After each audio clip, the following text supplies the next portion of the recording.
This is KATU News at 11 on your side. We're just heading into the very worst of this pandemic. All hands on deck. We need sort of an all hands on deck approach. After another record-breaking weekend in the Pacific Northwest and across the country, health experts warn it's all hands on deck in the fight against coronavirus as we wait to hear from President-elect Joe Biden tomorrow about his new task force. Thanks for joining us tonight. I'm Catherine Kissel. Tomorrow, Joe Biden is expected to announce his team of 12 medical experts that will help guide the nation in the fight against the virus. In the meantime, 5 counties in Oregon are just a few days away from a 2-week pause to stop the spike in cases. Here's a look at the increase in cases over the past week in Oregon. The state hit a record high in daily cases Saturday with nearly 1,000. And with today's added 874 new cases, the total in Oregon is now more than 50,000. KATU's Allison Mechanic spoke to health experts about these numbers today. And Allison, what are they saying?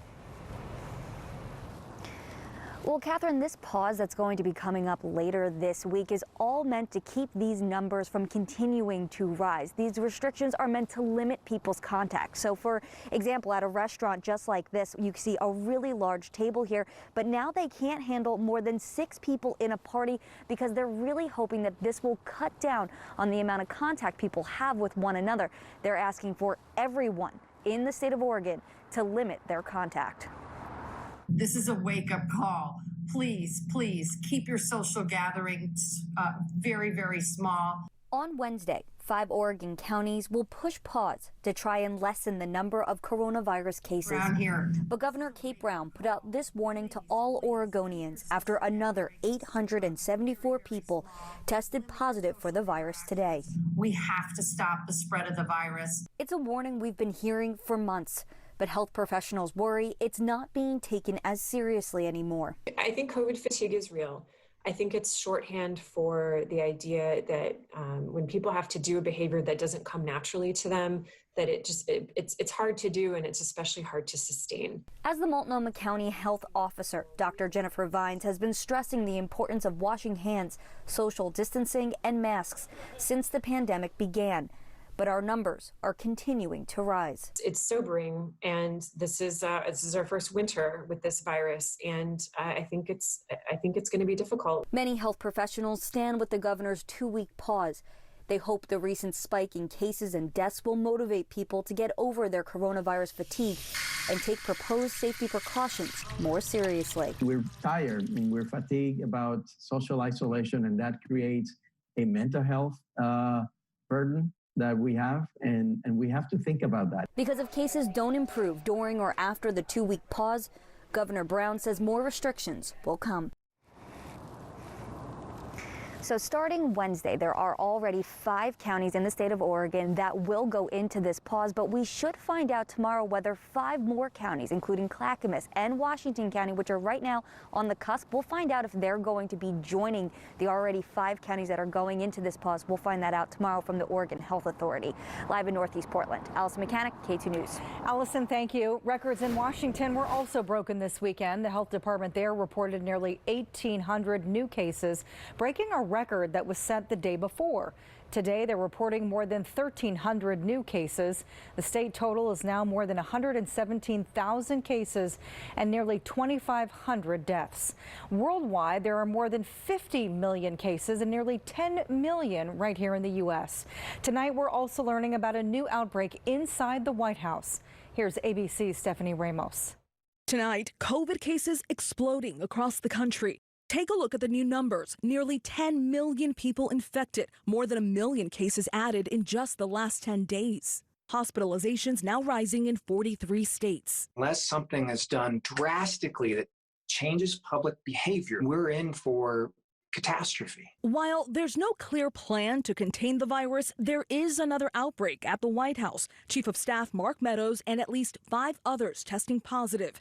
There have been tens of thousands of American families torn apart by COVID-19, including the Martinez family in Palmdale, California. 43-year-old Brenda Lopez losing her life. I remember my mom as a caring person, a loving person, and just a great person.